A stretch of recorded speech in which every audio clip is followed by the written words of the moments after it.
y me da muchísimo gusto presentar a nuestro siguiente ponente, el doctor Enrique Gil Guevara. El doctor Guevara lo conozco también desde hace algunos años, médico muy joven, muy talentoso, con un entrenamiento bastante extenso en terapia fetal. Él es el director del Instituto Peruano de Medicina y Terapia Fetal, con amplia experiencia en manejo de embarazos gemelares monocoriales complicados, y él nos va a hablar acerca del tratamiento y las alternativas de tratamiento en los fetos monocoriales diamnióticos con restricción del crecimiento selectivo. Enrique, bienvenido y gracias por participar. Muchísimas gracias y muy buenos días a todos los presentes. El día de hoy mi charla se titula Cirugía láser versus oclusión de cordón en el manejo de la restricción selectiva del crecimiento fetal.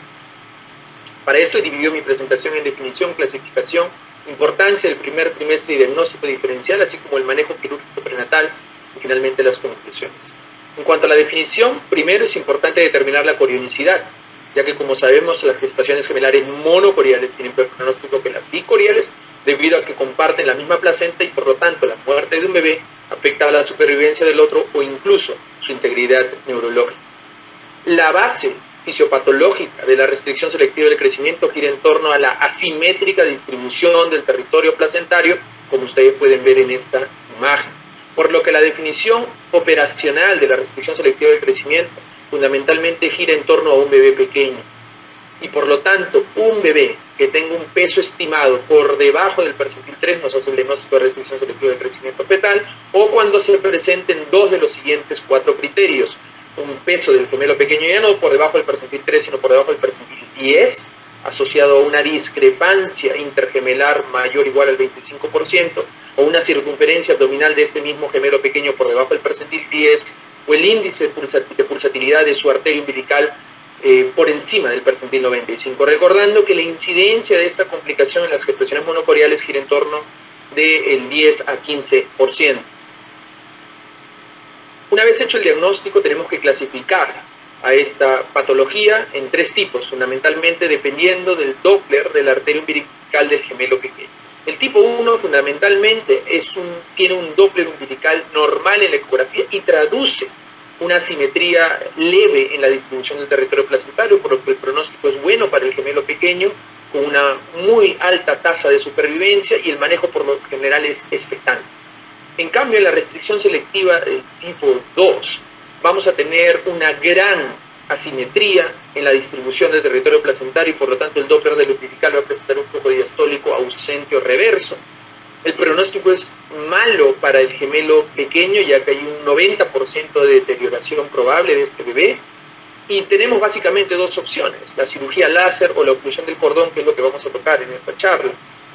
Y como ustedes pueden ver, la fisiopatología, como les dije al inicio, radica en una mala distribución del territorio placentario. En cambio, en el tipo 3, sumado a lo anterior, es decir, a la asimétrica distribución del territorio placentario, no tan grave como en el tipo 2, vamos a tener la presencia de una arteria, de una anastomosis arterioarterial que por lo general es bidireccional, y esta bidireccionalidad va a ocasionar o puede ocasionar hasta en un 15% de los casos la muerte repentina del gemelo pequeño, haciendo que el manejo de este tipo de restricción selectiva del crecimiento sea muy similar a la gestación monocorial, monoamniótica, que tiene que ser terminada alrededor de las 32-33 semanas. Ustedes pueden ver en el Doppler no solamente en la intermitencia en el flujo diastólico de la arteria umbilical entre positivo, ausente y reverso, sino también al color Doppler, la intermitencia en los colores. ¿Y cuál es la importancia del primer trimestre? Tenemos que recordar que la restricción selectiva del crecimiento es un proceso crónico que empieza desde el momento en que los 2 gemelos se distribuyen en la placenta. Y esta mala distribución del territorio placentario va a ocasionar que uno crezca bien y el otro no. Por lo tanto, si tenemos una discordancia mayor o igual al 10% en la longitud corononalga de cada uno de los bebés a las 12 semanas, tenemos que buscar a las 16 semanas, que viene a ser el siguiente control ecográfico en una gestación monocorial, la posibilidad de una restricción selectiva del crecimiento. ¿Y cuál es el diagnóstico diferencial? Fundamentalmente, las patologías más comunes de las gestaciones monocoriales vienen a ser la restricción selectiva del crecimiento y el síndrome de transfusión fetofetal. Recordando que la restricción selectiva del crecimiento básicamente es un bebé grande y un bebé pequeño, y en el síndrome de transfusión fetofetal es la secuencia polidramios o oligoamnios. La diferencia está en que la restricción selectiva de crecimiento, como dije anteriormente, es un problema de distribución placentaria y por eso un bebé crece bien y el otro no. En cambio, en el síndrome de transfusión fetal tenemos un problema de flujos, es decir, hay un desbalance en las anastomosis arteriovenosas que son unidireccionales entre ambos bebés y que siempre están por lo general presentes, y esto ocasiona que un bebé se desangre, entre comillas, en el otro bebé a través de estas anastomosis, haciendo que el otro tenga bastante sangre y por lo tanto orine mucho, y el otro bebé tenga poco sangre y por lo tanto no orine lo suficiente. ¿Y por qué digo que es diferencial? Digo que es diferencial porque normalmente cuando diagnosticamos el síndrome de transfusión fetal por el gran polidramio, por la barriga distendida de la madre y la dificultad al respirar, nos olvidamos muchas veces de buscar el diagnóstico de la restricción selectiva del crecimiento, que también está allí presente. ¿Y cuál es la importancia de hacer el diagnóstico? Porque como ustedes pueden ver en este paper publicado por la doctora Francisca Molina, cuando la cirugía láser se hace solo cuando hay síndrome de transfusión fetal, la supervivencia de ambos bebés alcanza hasta un 71%. En cambio, cuando hay síndrome de transfusión fetal y detrás también hay una restricción selectiva de crecimiento, la supervivencia de ambos bebés baja hasta la mitad prácticamente. Y esto debido a que el gemelo pequeño tiene este problema de crecimiento adicional al desbalance de flujos. En otro paper publicado por el profesor Nicolaides en el Fetal Diagnosis and Therapy, vemos que la restricción selectiva de crecimiento tipo 2, hasta en un 65 a 75% de los casos, se complica con un síndrome de transfusión fetal. Por lo tanto, es importante siempre, ante el diagnóstico de un síndrome de transfusión fetal, buscar detrás la presencia de una restricción selectiva de crecimiento tipo 2, ya que la consejería que le vamos a hacer a los padres varía a si solamente hubiera síndrome de transfusión fetal aisladamente. ¿Y cuál es entonces el manejo quirúrgico perinatal? Lo primero es hacer el diagnóstico. Y como ustedes pueden ver aquí en estas imágenes, tenemos tanto la discrepancia intergemelar expresada a través de las curvas de crecimiento, tenemos el percentil de crecimiento del gemelo pequeño por debajo de 1, también de su circunferencia abdominal por debajo de 1 y el Doppler anormal de su arteria umbilical. Por lo tanto, tenemos o cirugía fetoscópica láser u oclusión de cordón umbilical. La cirugía fetoscópica láser fundamentalmente busca dicorionizar a la placenta, es decir, dividir a la placenta.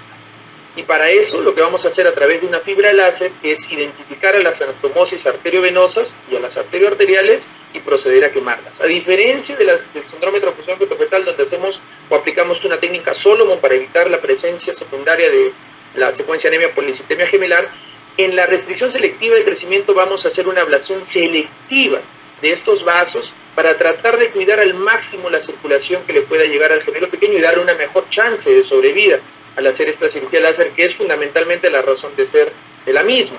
Y por esa razón, ustedes pueden ver que siempre el paso más importante en el manejo quirúrgico de la restricción selectiva de crecimiento por cirugía láser es la identificación no solamente de la membrana intergemelar y del ecuador placentario, sino también de las anastomosis vasculares en la placenta.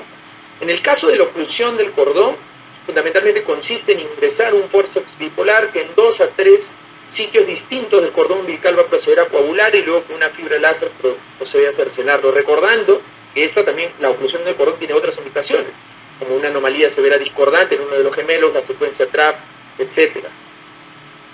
Cuando nosotros realizamos la cirugía fetoscópica láser, podemos obtener un resultado como el que ustedes pueden ver a la izquierda, en el cual sobrevivan afortunadamente ambos gemelos, y aquí ustedes pueden ver la evaluación postoperatoria del tercer día de ese caso que les presenté. O podemos tener este otro caso en el cual el gemelo sano sobrevivió a la cirugía una semana después de evaluado y el gemelo pequeño no logró sobrevivir. Y para esto siempre recordando que cuando ocurre ante cualquier muerte postquirúrgica tenemos que siempre evaluar el estado neurológico del gemelo superviviente. Entonces la pregunta que nos tenemos que hacer es: ¿en qué ocasiones tendría que yo escoger una cirugía fetoscópica láser? ¿Y en qué ocasiones tendría que escoger una oclusión de cordón? Fundamentalmente la decisión final la van a tomar los padres, y habiendo entendido eso, tenemos que hacer la mejor consejería posible. En ese mismo paper que les comenté del profesor Nicolaides en el año 2015, él identifica 3 factores pronósticos para la supervivencia del gemelo pequeño una vez hecha la cirugía láser, que vienen a ser el Doppler del ducto venoso del gemelo pequeño, la edad gestacional al momento del láser y la cervicometría preprocedimiento. Cuando el ducto venoso era normal del gemelo pequeño, el 40% de estos lograba sobrevivir. Cuando el ducto venoso era normal, solamente el 12%. En este año, el profesor Schmeil de Los Ángeles publicó un trabajo retrospectivo en el cual analiza 2 factores pronósticos, en los cuales hizo cirugía láser para restricción selectiva de crecimiento, identificando el pico sistólico de la arteria cerebral media y la onda A del ducto venoso. Cuando estos 2 se encontraban normales en el gemelo pequeño, la supervivencia de este tras la cirugía alcanzaba un 50%. Cuando se encontraba uno de ellos anormales, la supervivencia era del 0%. Entonces, ¿qué podemos deducir de esta diapositiva? Lo que nosotros podemos deducir es que el manejo de la restricción selectiva de crecimiento tipo 2 es complicado, es complejo, porque el pronóstico del bebé es en realidad, del gemelo pequeño, es sombrío. Entonces, cuando tenemos factores pronósticos como los mencionados, normales, es decir, un Doppler del ducto venoso normal del gemelo pequeño, su cerebral media normal, sería mejor optar por la cirugía fetoscópica láser. Pero si tenemos un Doppler del ducto venoso del gemelo pequeño anormal, o su arteria cerebral media alterada, o tenemos una edad gestacional de 16, 18 semanas que nos obliga a ingresar para realizar la cirugía, en esos casos sería mejor optar por la oclusión del cordón umbilical. Por lo tanto, podemos concluir que lo más importante para el manejo de la restricción selectiva de crecimiento, primero, es determinar la corionicidad en el primer trimestre. Segundo, en ese mismo primer trimestre, determinar si hubiera o no una discordancia entre las longitudes coronales. Tercero, hacer el diagnóstico, es decir, establecer la discrepancia de pesos o si uno de ellos se encuentra por debajo del percentil 10 o por debajo del percentil 3. Y una vez hecho el diagnóstico, clasificarlo y para esto evaluar el Doppler de la arteria umbilical. Si este está normal, el manejo es expectante. Pero si este está anormal, y que muy probablemente sea una restricción selectiva de crecimiento tipo 2, tenemos que analizar los siguientes factores. La presencia o no de un síndrome de transfusión fetofetal sobreagregado, el estudio Doppler del ducto venoso y de la arteria cerebral del gemelo pequeño, la longitud del cérvix antes del procedimiento y la edad gestacional al momento en el cual planifico o planeo realizar la cirugía. Tras esto, hago la consejería a los padres y finalmente son ellos los que conjuntamente con nosotros tomamos la decisión. Muchísimas gracias. Gracias, Enrique. ¿Me escuchas? ¿Estás por ahí? Clarísimo, Edgar. Muchísimas gracias a ti por la introducción, mami. Encantado, Enrique. Algunas preguntas mientras la audiencia también nos hace las preguntas. ¿Cómo haces la diferencia clara? Primero, ¿hay una diferencia en el pronóstico cuando existe restricción del crecimiento selectiva con transfusión feto-fetal o cuando es solamente restricción del crecimiento selectiva? ¿El pronóstico es diferente? Es una muy buena pregunta y traigo a colación lo que mencionó mi amigo el doctor Miguel Parra hace unos minutos. Normalmente cuando uno ve un síndrome de transfusión fetofetal severo y lo refieren, muchas veces confunden el diagnóstico con una gestación monocorial monoamniótica. Y lo mismo ocurre paralelamente con la restricción selectiva de crecimiento tipo 2, es decir, vemos el síndrome de transfusión fetofetal y como es algo muy calamitoso, muy llamativo, nos quedamos allí en el diagnóstico al momento de la referencia y nos olvidamos de buscar esta restricción selectiva del crecimiento. Entonces, normalmente uno suele decir, ¿no? Síndrome de transfusión fetofetal con restricción selectiva del crecimiento sobreagregada, lo cual es algo no preciso, porque en realidad lo preciso debería ser una restricción selectiva del crecimiento que se complicó con un síndrome de transfusión fetofetal. ¿Por qué? Porque la restricción selectiva del crecimiento es algo crónico que estuvo desde el inicio. Por lo tanto, la consejería varía. Y allí viene la respuesta a tu pregunta. Cuando nosotros hacemos o tenemos un síndrome de transfusión fetofetal aislado, nuestro objetivo terapéutico es salvar a los 2 bebés. Buscamos salvar a los 2 bebés interrumpiendo ese flujo en las anastomosis placentarias, ya que es prácticamente un bebé desangrándose en otro bebé a través de la placenta. Entonces lo que nosotros hacemos es interrumpir ese flujo y buscamos salvar a ambos bebés. Pero ¿qué ocurre en la restricción selectiva del crecimiento? En la restricción selectiva del crecimiento, lamentablemente, como hay una mala distribución de la comida, de los alimentos, No podemos meterle placenta al bebé pequeño. La restricción selectiva del crecimiento lo que hace es fundamentalmente quitarle comida a un bebé para darle al otro. Por lo tanto, en la consejería, nosotros vamos a intervenir básicamente para proteger al gemelo sano de la muerte inminente del gemelo pequeño. Porque recordemos que al estar conectados por la placenta, y he allí la importancia de la corenicidad, la muerte de un bebé afecta al otro bebé, ya sea en su supervivencia o en su estado neurológico. Por lo tanto, la primera diferenciación que hay que hacer es lo que buscamos con la terapia. Y la terapia en la restricción selectiva del crecimiento busca proteger la salud y la integridad del gemelo sano. Ahora, luego respondiendo a tu pregunta, si tenemos una restricción selectiva del crecimiento de forma aislada o complicada con síndrome de transfusión feto-fetal, como muy bien se explicó en el paper del profesor Nicolás, cuando es tipo 2, que es la que normalmente se complica en el 70% de los casos, la probabilidad de sobrevida para el gemelo pequeño no varía. Por lo tanto, es importantísimo siempre hacer el diagnóstico de la restricción selectiva del crecimiento y de esa forma, como muy bien dijo Miguel, darle el panorama real a los pacientes y no crear una situación de falsa esperanza. Gracias, Enrique. Entonces, mira, llega la paciente, tenemos discrepancias de líquidos amnióticos y tenemos discrepancias de vejiga. O sea, eso ya es síndrome de transfusión feto-fetal. Correcto. ¿Cómo es el diagnóstico de restricción del crecimiento selectiva adicionada a la transfusión? ¿Cuál es el dato ultrasonográfico que te dice este también tiene restricción del crecimiento? Muy buena pregunta para toda la audiencia. Hay que recordar, síndrome de transfusión feto-fetal, 2 puntos, líquido amniótico. Restricción selectiva del crecimiento, 2 puntos, tamaño fetal. Por lo tanto, en base a eso, la restricción selectiva del crecimiento podemos utilizar 4 parámetros. Básicamente están dados por el percentil de crecimiento del gemelo pequeño. Si este se encuentra por debajo del percentil 3, ya con ese solo criterio podríamos hacer el diagnóstico de restricción selectiva de crecimiento. Pero por lo general siempre tenemos que tener esta discrepancia del peso intergemelar, es decir, entre el normal y el pequeño, mayor o igual al 25%.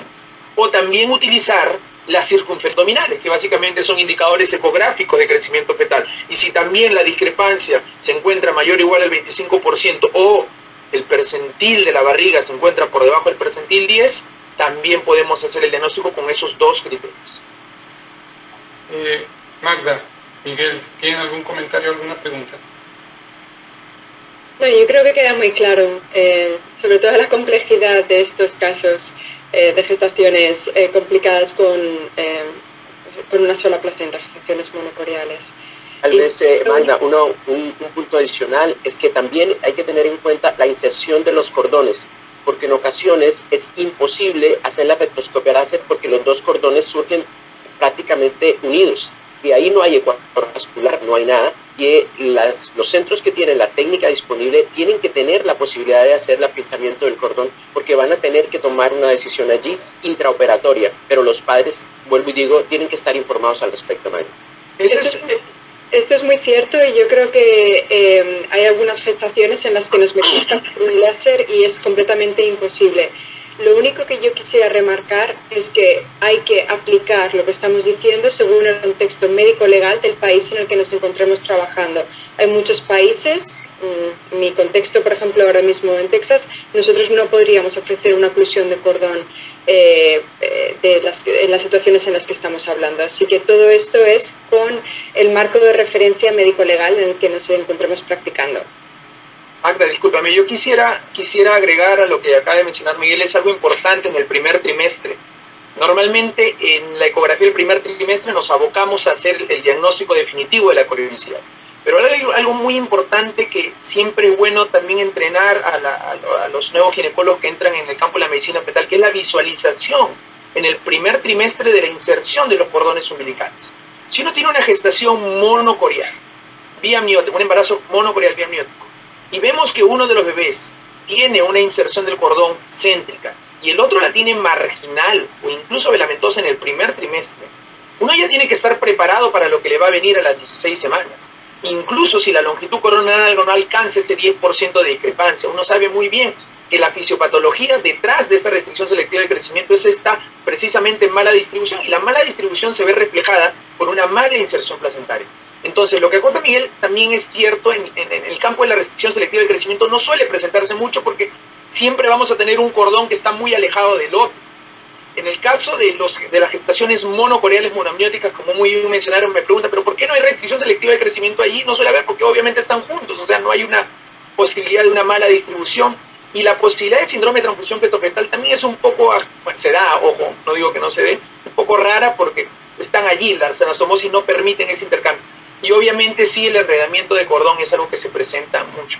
Entonces, muchas veces, y es algo que suelo insistir, en el primer trimestre, en las gestaciones monocoreales, deberíamos no solamente enfatizarnos, que es importantísimo en el diagnóstico de la corionicidad, sino siempre ver los cordones umbilicales, que es más fácil verlos en el primer trimestre que en el segundo trimestre. Claro. Enrique, muchísimas gracias por esto. Hay miles de preguntas que podemos hacer, las vamos a hacer en el chat y las vamos a contestar. Te agradecemos muchísimo y bueno, quédate con nosotros porque la siguiente presentación también muy probablemente necesitemos también tus comentarios. Gracias, Enrique, nuevamente.